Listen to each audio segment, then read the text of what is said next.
Hello aspirants, welcome to NEET extra marks. जुलाई का month आ चुका है and we have already decided कि हमको नीट एग्जाम की तैयारी करनी है। So there are some student जिन्होंने टारगेट किया होगा नीट 2026 को और कुछ स्टूडेंट्स होंगे जिन्होंने टारगेट किया होगा नीट 2027 को। तो नीट 2027 को टारगेट करने वाले स्टूडेंट जो होंगे वो 11th में होंगे और नीट 2026 को टारगेट करने वाले दो तरीके के स्टूडेंट हो सकते हैं, जो कि क्लास 12th में हो सकते हैं या फिर उन्होंने इस साल डिसाइड किया होगा मुझे ड्रॉप लेना है। अच्छा, ड्रॉप लेना इज लाइक थोड़ा सा टफ डिसीजन होता है लाइफ में, आई नो। तो इसके लिए एक परफेक्ट स्ट्रेटजी की जरूरत होती है। क्या क्या हमें करना चाहिए, मंथ बाय मंथ क्या स्ट्रेटजी होनी चाहिए, what should be the ideal strategy to for the preparation of NEET examination. ठीक है, उस आइडियल स्ट्रेटजी का एक पार्ट मैं आज आपके सामने डिस्कस करूंगा। चाहे आप क्लास 11th के स्टूडेंट हो या आप क्लास 12th के हो या फिर आपने डिसाइड किया है ड्रॉप लेना, ये वीडियो तीनों लोगों के लिए इंपॉर्टेंट है, तीनों टाइप के बच्चों के लिए इंपॉर्टेंट है। ठीक है, क्यों इतना मींस अगर मैं आपसे बात करूं कि जुलाई मंथ, वाई जुलाई मंथ इज सो क्रूशियल, जुलाई मंथ इतना क्रूशियल क्यों है? बिकॉज ये आप ऐसा बोल सकते हैं this will be the last step कि आप रॉकेट लॉन्चर पर बैठ सकते हैं जो आपको नीट तक पहुंचाएगा, है ना। क्योंकि जुलाई मंथ इतना मींस अगर मैं उन बच्चों के लिए बात करूं जो स्कूल में जा रहे हैं, उनके लिए हैक्टिक शुरू होता है यहाँ से, है ना। धीरे धीरे स्कूल का प्रेशर भी बिल्डअप होने लगता है और नीट की तैयारी भी हमें करनी है। तो कैसे हम सिंक करें अपनी नीट की तैयारी को बोर्ड के साथ, और स्पेशली जिन्होंने ड्रॉप लेने का सोचा है, ऑलरेडी उन्होंने माइंड को एकदम क्लियर कर लिया है कि मुझे सर ड्रॉप लेना है and I need to prepare for the NEET 2026। तो उनके लिए ये जुलाई मंथ तक, जून अभी उन्होंने मई में एग्जाम दिया होगा, जून में थोड़ा सा नीट का पेपर देखकर थोड़ा सा सदमे में भी होंगे, उससे उभर रहे होंगे, है ना। तो जुलाई इज दैट पर्टिकुलर मंथ जहां से आपको एकदम, अगर आप जीरो लेवल पर भी हैं, अगर आपने अभी अभी डिसाइड किया है मुझे प्रिपरेशन स्टार्ट करनी है, so we can begin from here. Extra marks आपके लिए एक कंप्लीट सीरीज ला रहा है। सीरीज ला रहा है का मतलब क्या हो गया? हर एक month what should be your ideal target. ये बड़ा कंफ्यूजिंग होता है। टारगेट अगर डिसाइडेड नहीं है तो लक्ष्य के पास पहुंचना बहुत मुश्किल हो जाता है। लक्ष्य हम सभी का वही है, हमें नीट 2026 या 2027 को टारगेट करना है। So what will be the path? क्या पाथ होना चाहिए? देखिए, मैं आप लोगों को एक शॉर्टेस्ट वे बताऊंगा जिससे आपको कभी भी कोई प्रॉब्लम ना हो ड्यूरिंग योर प्रिपरेशन।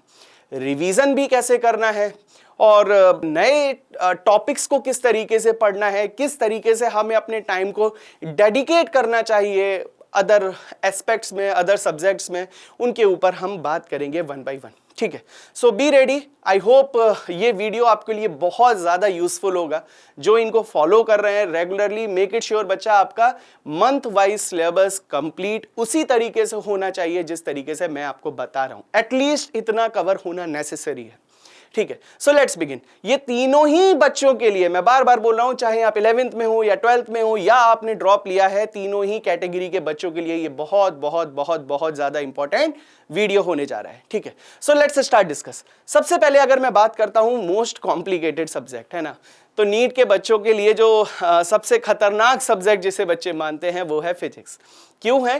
डेफिनेटली उसके ऊपर एक अलग वीडियो में मैं रिसर्च करूंगा कि फिजिक्स ही इतना डिफिकल्ट क्यों लगता है ना। And what are the topics that you should need to cover.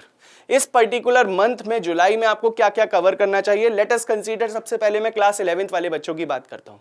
अगर आप अभी क्लास 11th में हैं तो हो सकता है आप मोस्ट प्रोबेबली जून से पढ़ रहे हो सकता है अभी आपने जुलाई से ही अपनी स्टडी को स्टार्ट किया हो। तो अगर लेट्स अज्यूम, मैं पहले टारगेट लेके चल रहा हूं, आपने जून में भी कुछ पढ़ा है, ठीक है, जून में भी आपने कुछ अपने बेसिक चैप्टर्स कंप्लीट कर लिए हैं। फिर मैं डिस्कस करूंगा अगर जिन्होंने सर जुलाई से ही स्टार्ट किया होगा उनका क्या होगा। देखिए, अगर आपने जून में पढ़ा है तो आई एम कंसीडरिंग आपने 1D 2D को जून में खत्म कर लिया होगा। नहीं किया होगा तो आप कर लेंगे, ठीक है। सो मैं उसकी भी स्ट्रेटजी बताऊंगा। अगर आप जुलाई में आ गए, so what should be the chapters जो आपका कंप्लीट हो जाना चाहिए। अगर मैं बात करता हूं जुलाई में आपका जो चैप्टर कंप्लीट होना चाहिए वो क्या है? Newton's law of motion. ये पूरा कंप्लीट चैप्टर आपका जो है, अच्छा, ये चैप्टर बहुत ज्यादा इंपॉर्टेंट है बच्चों। हर साल लाइक अगर आपको, जिन्होंने नीट का एग्जाम 2025 में दिया है, उनको पता है Newton's law of motion, specially friction से ही 2 क्वेश्चन आ गए थे और दोनों डिफिकल्ट थे, दोनों कॉन्सेप्चुअल थे। ठीक है, और न्यूटन्स लॉ ऑफ मोशन से बेसिक क्वेश्चन भी आ गए थे. So there are the 3 problems which are going to be asked from this particular chapter. इस particular chapter Newton's law of motion से ही 3 क्वेश्चन बन गए. तो ये चैप्टर जो है बहुत इंपॉर्टेंट है. टेक योर टाइम, पूरा समय लीजिए इस चैप्टर को पढ़ने के लिए. पूरा 1 मंथ लेके चल रहा हूं मैं. न्यूटन्स लॉ के बाद अगर आपको समय बचता है, मोस्ट प्रोबेबली नहीं बचेगा, डिफिकल्ट चैप्टर है, लंबा चैप्टर है ना, नंबर ऑफ प्रॉब्लम्स आपको ज्यादा लगानी पड़ती है इस चैप्टर में, लेकिन फिर भी अगर टाइम बचता है then you will go with the calculation of work. इसके बाद आप आ जाएंगे वर्क एनर्जी पावर में, उसको पढ़ेंगे. सिर्फ कैलकुलेशन ऑफ वर्क, बहुत छोटा सा टारगेट मैंने आपको दिया है, एक चैप्टर, और अगर समय बचता है तो कैलकुलेशन ऑफ वर्क, नहीं बचता है छोड़ दीजिए इस चैप्टर को भी. ठीक है, तो अपना टारगेट क्या हुआ क्लास 11 के बच्चों का? Newton's law of motion. ठीक है, देखिए कोई भी कॉम्पिटिटिव एग्जाम, स्पेशली नीट को निकालने के लिए जो की ऑफ सक्सेस है वो आपका कैरिकुलम तो है ही, लेकिन जो आपने कैरिकुलम में पढ़ा है, जो आप नया पढ़ रहे हैं, वो तो इंपॉर्टेंट है ही, साथ साथ सबसे इंपॉर्टेंट चीज होती है उसका रिवीजन. रिवीजन बहुत ज्यादा जरूरी है बच्चों. ठीक है, तो रिवीजन में आप हमेशा जब भी कोई चैप्टर पढ़ेंगे तो उसका रिवीजन जरूर करेंगे. रिवीजन कैसे करना है? रिवीजन कभी भी थ्योरी ज्यादा पढ़कर नहीं करना है, हमें न्यूमेरिकल्स लगाने हैं. क्यों? क्योंकि क्वेश्चन में नीट के एग्जाम में क्या आने वाला है? 90-95% के आसपास न्यूमेरिकल्स ही आते हैं. तो न्यूमेरिकल्स की प्रैक्टिस जितनी ज्यादा करेंगे उतना बेटर होगा. Got it? तो कौन कौन से चैप्टर आपको रिवाइज कर रहे हैं? मोशन इन 1 डायमेंशन के क्वेश्चंस लगाइए जितने लगा सकते हैं, और मोशन इन 2 डायमेंशन के. Like you can divide your days. 15 days में 1D की प्रैक्टिस करूंगा, 15 डेज में 2D की प्रैक्टिस करूंगा. दिन में आधे घंटे में 5-5 या 10-10 न्यूमेरिकल ही लगाऊंगा, दैट्स ऑल. ठीक है, सो that is how you can complete your curriculum. लेकिन अगर कोई बच्चे ने जुलाई में ही तैयारी स्टार्ट की है, देन सर आप पहले motion in 1D, motion in 2D cover करें. मोस्ट प्रोबेबली आप ये दोनों चैप्टर जुलाई के मंथ में कवर कर लेंगे एंड नियरली 50% ये चैप्टर कवर हो जाएगा. अगर आपने जुलाई में ही स्टार्ट की है तो दीज आर द 2 चैप्टर्स जो आपको जुलाई में कवर करने हैं, और 50% के आसपास आपको एनएलएम में भी कवर करना है. लाइक एक्सेप्ट फ्रिक्शन, फ्रिक्शन से पहले वाला पोर्शन आपको कंप्लीट करना है. ठीक है, अब बात करते हैं क्लास 12 के स्टूडेंट की. अगर कोई बच्चा क्लास 12 में आ गया है तो डेफिनेटली 12th वाले बच्चे तो मोस्ट प्रोबेबली अप्रैल से पढ़ ही रहे हैं, है ना, उसमें कोई डाउट ही नहीं है. क्यों? क्योंकि सर हमें बोर्ड्स भी देना है और हमारे स्कूल में और कोचिंग में क्लासेस रेगुलरली चल रही हैं, राइट. तो उनके लिए क्या स्ट्रेटजी होनी चाहिए? जुलाई मंथ में उनको करंट इलेक्ट्रिसिटी कंप्लीट करना है. What you need to complete? Current electricity. अरे बच्चा ये बहुत ही ज्यादा इंपॉर्टेंट है. मतलब अगर पूरे एंटायर नीट सिलेबस में मैं सबसे इंपॉर्टेंट चैप्टर ढूंढूं तो यही चैप्टर है करंट इलेक्ट्रिसिटी. इस साल उतने क्वेश्चन नहीं आए, लेकिन हर साल इससे, मतलब अगर मैं बात करूं नीट 2024 की, लगभग 6 to 7 क्वेश्चन करंट इलेक्ट्रिसिटी से ही पूछे गए. इस बार भी 3 to 4 क्वेश्चन के आसपास करंट इलेक्ट्रिसिटी से पूछे गए. सो that is why this particular chapter is critically important. Specially इसमें सर्किट डायग्राम पर बहुत ध्यान देना. हर साल सर्किट डायग्राम पर क्वेश्चन आता था, आता है और आता रहेगा. ठीक है, this is the only truth, है ना. तो ये तो बहुत इंपॉर्टेंट है, इसके सर्किट डायग्राम को आप अच्छे से एनालाइज कर लेना. ठीक है, देन वी विल डिस्कस. अगर समय मिलता है, मोस्ट प्रोबेबली नहीं मिलेगा, अगर मिलता है तो मैग्नेटिक इफेक्ट ऑफ करंट में बायोट-शेवर्ट लॉ तक पढ़ लेना. That is more than sufficient. Current electricity 100% cover करना है. ठीक है, एंड बायोट-शेवर्ट लॉ. अब बात करते हैं रिवीजन की. तो रिवीजन तो जरूरी है. ये 2 चैप्टर हम लोगों ने पढ़ लिए. अब क्या रिवीजन करेंगे? इलेक्ट्रोस्टैट्स का रिवीजन करेंगे. रिवीजन अगेन आपको कैसे करना है? जैसे 11th वाले बच्चों ने किया है. कैसे? न्यूमेरिकल्स की हेल्प से. जितना नंबर ऑफ न्यूमेरिकल्स आप प्रैक्टिस कर सकते हैं करिए. जितने नंबर ऑफ न्यूमेरिकल्स आप प्रैक्टिस करेंगे उतनी ही आपके कॉन्सेप्ट बिल्डिंग होगी. तो numerical practice is the key of success. उसके बाद सिंस आपको नीट भी लिखना है ना भाइयों, और अगर नीट लिखना है तब क्या करना पड़ेगा? सर 11th भी रिवाइज करना पड़ेगा. तो ये तो आपका हो गया. लेट्स अज्यूम आपने 15 डेज इलेक्ट्रोस्टैट्स रिवाइज किया, तो आपको 11th के कोई एक चैप्टर को उठाना पड़ेगा. You should begin with motion in 1 dimension. तो इसके करीबन आप मान के चलिए थ्रू आउट द मंथ आप 100 क्वेश्चन इसके प्रैक्टिस करेंगे. थ्रू आउट द मंथ आप लगभग 100 क्वेश्चन इसके प्रैक्टिस करेंगे. मतलब अगर आप 100 क्वेश्चन भी प्रैक्टिस कर रहे हैं, जो मॉड्यूल, जो बुक आपने क्लास 11th में लगाई थी उसी को दोबारा से सॉल्व करिए. कुछ नया नहीं करना है, कोई नई रॉकेट साइंस नहीं लानी है. जो आपने 11th में पढ़ा था उसी को, मतलब आपको दिन के 100 दिन को डिवाइड करिए जरा 30 से. It will be 3 to 4 questions only. अगर आप कंटिन्यूटी मेंटेन रखोगे तो ये 100 क्वेश्चन कुछ भी नहीं है, लेकिन अगर आपने कंटिन्यूटी मेंटेन नहीं की और इनको पाइल अप किया तो ये आपके लिए सिरदर्द बन जाएंगे, ठीक है। सो मेक इट श्योर 100 और 200 question you need to be practice from these chapters, और ये चैप्टर तो आपको थॉरोली पढ़ने ही पढ़ने हैं। Let's discuss about the dropper student. Dropper student की क्या स्ट्रेटजी होनी चाहिए? अरे भैया आप तो कंप्लीट फ्री हैं, आपको ना स्कूल जाना है ना स्कूल की कोई टेंशन है, ठीक है। आपको सिर्फ एक चीज की टेंशन है, नीट 2026 की। आपको डबल मेहनत करनी पड़ेगी। लेट अस अज्यूम अगर आपने पहले से ही प्रिपरेशन स्टार्ट की है, ठीक है, जून से आपने स्टार्ट कर दी है, सो आई एम कंसीडरिंग जून से स्टार्ट की होगी तो 1D 2D आपका भी हो गया होगा। अब आप किसकी तैयारी कर रहे होंगे? So you should begin with NLM, Newton's law of motion आप करेंगे, ये बहुत इंपॉर्टेंट है, मैं अगेन बता ही चुका हूं इसकी इंपॉर्टेंस क्लास 11th में। Then you need to go with the circular and work energy power, आपको ये भी चैप्टर खत्म करने पड़ेंगे, circular and work energy power. So circular kinematics हो गया, सर्कुलर की डायनामिक्स हो गया, बैंकिंग ऑफ रोड्स हो गया, टर्निंग ऑफ ए व्हीकल हो गया, ये सारे कॉन्सेप्ट आपको यहाँ खत्म करने पड़ेंगे, including work energy power and vertical circular motion, ठीक है। तो यहाँ तक आपका खत्म होना ही चाहिए। देन आपको कुछ रिवाइज भी करना होगा। देन सेंटर ऑफ मास, जितना पार्ट कर लो आप सेंटर ऑफ मास का उतना भी कर लो, specially calculation of centre of mass तक खत्म कर लो। तो अगर मैं डे देता हूं 10 दिन इसको, 15 दिन इसको, 5 दिन सेंटर ऑफ मास को, that is more than sufficient. आप ऑलरेडी 11th 12th में पढ़ चुके हैं तो आपको 10 दिन से ज्यादा नहीं लगेंगे। स्पेशली जो टाइम डेडिकेट करना अपना वो फ्रिक्शन में करना, फ्रिक्शन से हर साल क्वेश्चन आ रहे हैं, ठीक है। तो आपको पता है 2025 में आपने देखा है फ्रिक्शन से क्वेश्चन आते हुए। सो मेक इट श्योर फ्रिक्शन को आप सीरियसली लेके इसको सॉल्व करेंगे, ठीक है। देन अगर रिवीजन का समय मिलता है तो क्या करना है? मोशन इन 1D का रिवीजन करना है और मोशन इन 2D का। कितने कितने क्वेश्चन? Sir 200 question. इतने क्वेश्चन आपको रिवाइज करने ही करने हैं, ठीक है। तो 6 क्वेश्चन 1D के, 6 क्वेश्चन 2D को, दिन में इतना ही काम करना है रिवीजन का, बाकी आपको फ्रेश पढ़ना है, that's all. So I hope आपको फिजिक्स की स्ट्रेटजी क्लियर हो गई होगी। बात करते हैं केमिस्ट्री की स्ट्रेटजी क्या होनी चाहिए। देखिए अगर आप क्लास 11th में अगेन, तो क्लास 11th में हो सकता है आपने जून से पढ़ाई स्टार्ट कर दी और हो सकता है आप जुलाई से स्टार्ट कर रहे हो। अगर आपने जून से स्टार्ट कर दिया होगा तब क्या होगा? सर मैं अज्यूम करता हूं आपने अब तक कुछ तो पढ़ लिया होगा, so some basic concept of chemistry उसको कंप्लीट कर लिया होगा। आपको क्या कवर करना है बच्चों? Atomic structure. सर ये बहुत ही ज्यादा इंपॉर्टेंट चैप्टर है। Atomic structure is one of the most important topic, fundamental of chemistry है ना। So that is why it is very very very important. So make it sure आप इसको बहुत सीरियसली करेंगे। Then periodicity, classification of elements और क्या क्या उनका कॉन्फ़िगरेशन होता है, 3rd chapter of NCERT, periodicity भी कंप्लीट करनी है आपको। तो ये 2 चैप्टर, दैट्स ऑल। मतलब एटॉमिक स्ट्रक्चर में मैं मान के चलता हूँ 20 डेज के आसपास लग जाएंगे, एंड अगर मैं मान के चलता हूँ पीरियोडिसिटी में 10 डेज के आसपास लग जाएंगे। So this should be your time divide होना चाहिए। 20 डेज में एटॉमिक स्ट्रक्चर कंप्लीट होना चाहिए, 10 दिन में पीरियोडिसिटी या क्लासिफिकेशन ऑफ एलिमेंट। बात करते हैं रिवीजन की। रिवीजन कौन सा चैप्टर करेंगे? तो सर रिवीजन को एक ही चैप्टर बचा है, that is known as a some basic concept of chemistry. Moles, molarity, normality, इन सब के ऊपर ये पूरा का पूरा फाउंडेशन है बच्चा। ये क्या है सर? ये पूरा का पूरा फाउंडेशन है, फाउंडेशन ऑफ केमिस्ट्री है ये, है ना। तो इसके ऊपर तो हम जितना काम करें उतना अच्छा है। देखिए 11th क्लास के बच्चों की क्या स्ट्रेटजी होनी चाहिए? उनका फाउंडेशन बहुत मजबूत होना चाहिए। rather than speed, I don't expect much speed from the class 11th student। मैं नहीं चाहता बहुत फटाफट क्वेश्चन के आंसर करें, मैं सिर्फ इतना चाहता हूं आप सही आंसर निकालें।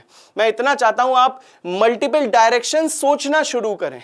जितना आप वैरायटी ऑफ थिंकिंग लेके आएंगे, जितना तरीके से आप सोचना शुरू करेंगे, उतना ही ईजी आपको पेपर लगेगा।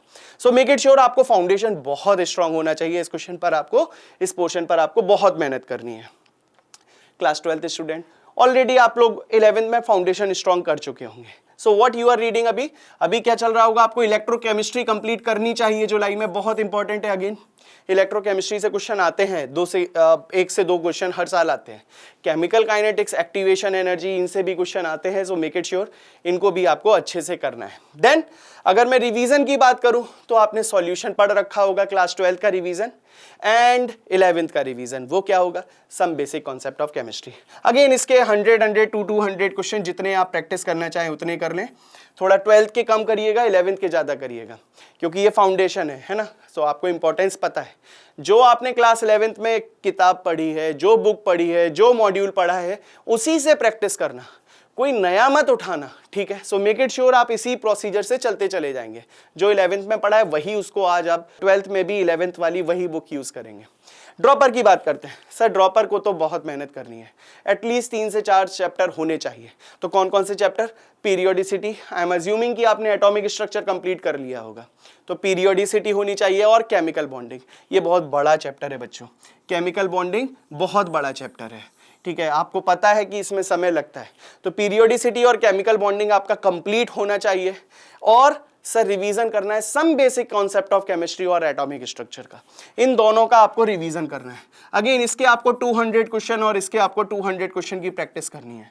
अगर मान लो सर मैंने जुलाई में ही प्रिपरेशन स्टार्ट की, मैंने जून में नहीं पढ़ा, तो क्या करूं? अरे सर आप इनको करोगे और पीरियोडिसिटी को करोगे, तो 3 चैप्टर आपको करने पड़ेंगे जुलाई में। केमिकल बॉन्डिंग भूल जाइए, एटलीस्ट आप कोशिश करिए अगस्त में मैं बराबर आ जाऊं, जो भी जून में मैंने छोड़ा है उसको जुलाई और अगस्त मंथ मिला के मैं कवर कर लूं। This should be our strategy. तो ये बात की हम लोगों ने केमिस्ट्री की। अब मैं बात करता हूं आपसे बॉटनी, बायो की तरफ चलते हैं ना। तो बॉटनी में आपकी स्ट्रेटजी क्या क्या होनी चाहिए? जो बच्चे क्लास 11th में हैं उनके लिए morphology of flowering plant important है। क्वेश्चन आते हैं, बेसिक है, फाउंडेशन है, बॉटनी का फाउंडेशन है। और anatomy of flowering plant, again वही है सर, फाउंडेशन है, इंपॉर्टेंट है, क्वेश्चन आते हैं। तो ये दोनों चैप्टर आपके कंप्लीट होने चाहिए। 11th के बच्चों को सिर्फ एक काम करना है, अपने फाउंडेशन को स्ट्रॉन्ग करना है, मल्टीपल डायमेंशन में सोचना है, किस किस तरीके से क्वेश्चन को अप्रोच किया जा सकता है वो सोचना है, एक्यूरेसी इंक्रीज करनी है। जिस दिन आपकी एक्यूरेसी इंक्रीज हो जाएगी बच्चों, पेस ऑटोमेटिकली डेवलप हो जाएगी। जिस दिन आप मल्टीपल डायरेक्शन में सोचना शुरू कर देंगे, पेस ऑटोमेटिकली डेवलप हो जाएगी। तो दैट इज हाउ एनाटॉमी। अगर आपको कुछ रिवीजन करना है, वो रिवीजन क्या करेंगे? एक ही चैप्टर पढ़ा है, biological classification and plant kingdom, इनको आप रिवाइज करेंगे। रिवीजन करते टाइम एटलीस्ट आपको 200 क्वेश्चंस की प्रैक्टिस करनी है। अगर मैं क्लास 12th की बात करूं, तो 12th क्लास के बच्चों को क्या क्या प्रैक्टिस करनी है? सर ये बड़ा चैप्टर है, इनफैक्ट बहुत बड़ा चैप्टर है, principle inheritance and its variation. Principle inheritance and variation काफ़ी लेंथी चैप्टर है, समय लगेगा। सो मेक इट श्योर आप इस चैप्टर को बहुत थॉरोली पढ़ोगे, अच्छे से पढ़ोगे, डिटेल में पढ़ेंगे। एंड रिवीजन क्या करोगे? Sexual reproduction of flowering plant, यही आपने क्लास 12th का पढ़ा है। हाँ, तो 12th का तो ये रिवाइज कर लिया, 11th भी तो देना है सर, नीट देना है हमें। सर नीट की स्ट्रेटजी है, नीट 2026 देने के लिए हमें 11th भी रिवाइज करना पड़ेगा। क्या रिवाइज करोगे? Biological classification and plant kingdom, मतलब जो 11th वाला बच्चा रिवाइज कर रहा होगा वही आपको रिवाइज करना है। Is it done? इतना कर लेंगे, जुलाई के लिए मोर देन सफिशिएंट होगा। ड्रॉपर स्टूडेंट, भाई ज़्यादा मेहनत करनी पड़ेगी। क्या क्या करना पड़ेगा? मॉर्फोलॉजी, एनाटॉमी करना ही पड़ेगा, ठीक है। जो 11th वाला बच्चा कर रहा है वो आपको करना ही है। साथ में एडिशनल चैप्टर्स करने हैं। क्या? Cell and its division, again बहुत ही इंपॉर्टेंट है। Cell and its division again one of the most important chapter. Foundation बोल दीजिए आप पूरी बायोलॉजी का, तो मेक इट श्योर इसको आप अच्छे से पढ़ेंगे। देन रिवाइज करना है biological classification of plant kingdom. So make it sure 2 chapter और 2 चैप्टर एंड समथिंग हियर, अच्छा खासा 4-5 चैप्टर का रिवीजन करना है आपको। 4-5 चैप्टर पढ़ने, क्वेश्चंस की प्रैक्टिस करनी है। अच्छा, बायो के लिए ब्रह्मास्त्र क्या है? एक ही ब्रह्मास्त्र है, NCERT, NCERT and NCERT. So make it sure NCERT से हटना नहीं है। एक एक लाइन मुझे एनसीईआरटी की ऐसे याद होनी चाहिए कि एनसीईआरटी मैंने ही लिखी है, ठीक है। कुछ भी पूछ लो, इस पेज पर, इस नंबर पर, ये फिगर के नीचे क्या लिखा हुआ है, कुछ इस तरीके से पढ़ना है। Make it sure this is very very important. आगे बात करते हैं ज़ूलॉजी की। तो अब बचा बॉटनी के बाद आती है बात ज़ूलॉजी की। ज़ूलॉजी में क्लास 11th के बच्चे को क्या पढ़ना है? Structural organisation in animal. Animal में कैसे स्ट्रक्चर का ऑर्गेनाइजेशन होता है उसके बारे में बात करनी है। बड़ा चैप्टर है, समय लगेगा, ठीक है। आपको पूरे मंथ में सिर्फ यही चैप्टर पढ़ना है। उसके बाद रिवाइज क्या करना है? रिवाइज करना है आपको एनिमल किंगडम के बारे में, अच्छे से रिवाइज कर लो, थॉरोली कवर कर लो। फिर मैं बात करूंगा जो आपने ऑलरेडी पढ़ रखा होगा, है ना, जून में, मई में कहीं पर भी पढ़ा होगा। अगर कोई बच्चा अभी से तैयारी कर रहा है तो पहले ये पढ़ना पड़ेगा फिर ये, लेकिन मेक इट श्योर आप इस मंथ में खत्म कर दो, ये दोनों ही चैप्टर खत्म कर दो। फिर मैं बात करता हूं क्लास 12th स्टूडेंट की। तो क्लास 12th के स्टूडेंट को क्या पढ़ना पड़ेगा? Reproductive health. ऑलरेडी आप सेक्सुअल रिप्रोडक्शन पढ़ चुके होंगे, अब आप बात करेंगे रिप्रोडक्टिव हेल्थ की। लंबा चैप्टर है, आपको समय लगेगा, सो मेक इट श्योर इस चैप्टर को थॉरोली कवर किया जाए। फिर रिवाइज किसका करूंगा, तो सर ह्यूमन रिप्रोडक्शन पढ़ूंगा, जो मैंने पहला चैप्टर क्लास 12 का पढ़ा था उसका रिवाइज करूंगा। रिवाइज कैसे करूंगा सर, 200 क्वेश्चन प्रैक्टिस करूंगा इसके, ठीक है। और अगर मैं बात करूं सर मुझे नीट भी देना है तो 11th का भी रिवाइज करना पड़ेगा, हाँ करना पड़ेगा। क्या रिवाइज करेंगे, एनिमल किंगडम। कैसे रिवाइज करेंगे सर, 200 क्वेश्चन के साथ, ठीक है। तो रिवीजन स्ट्रेटजी भी हमारी क्लियर होनी चाहिए, हमें किसके थ्रू क्या रिवाइज करना है, क्वेश्चन से ही रिवीजन करना है। अब मैं बात करता हूं ड्रॉपर स्टूडेंट की, तो structural organisation in animal, yes ये तो पढ़ना ही पड़ेगा। क्लास 11th एक बार उठाओ और पूरा खत्म करो, फिर क्लास 12th उठाओ पूरा खत्म करो। सो क्या क्या आपका टारगेट होना चाहिए, बायोमोलिक्यूल्स, बहुत बड़ा चैप्टर है सर, ये बड़ा चैप्टर है, इसको समय देना पड़ेगा। कॉम्प्लेक्स भी होता है सर, बहुत सारे मॉलिक्यूल बन जाते, याद नहीं होते उनके स्ट्रक्चर, करने पड़ेंगे याद, बार बार रिवाइज करेंगे, देखेंगे क्या स्ट्रक्चर है। अब तो आपको केमिस्ट्री भी आती है, ऑर्गेनिक भी आती है, नो डाउट आपने जब 11th में कभी पढ़ा होगा या इस चैप्टर को, तब आपको प्रॉब्लम आई होगी, लेकिन अब प्रॉब्लम नहीं आएगी। तो इसको कंप्लीट करेंगे, बायोमोलिक्यूल्स को। रिवाइज क्या करेंगे, एनिमल किंगडम को अच्छे से रिवाइज करेंगे, जो कि हम लोग ऑलरेडी पढ़ चुके होंगे। सो आई होप इस तरीके से आप अगर ड्रॉपर के कैरिकुलम को इस तरीके से अगर आप जुलाई में ये सारा कुछ कवर कर लेते हैं, मैं गारंटी लेता हूँ आप लोग नीट में बहुत अच्छा स्कोर करने वाले हैं। सो मेक इट श्योर हमारे वीडियोस को, हमारी स्ट्रेटजी को फॉलो करते रहें।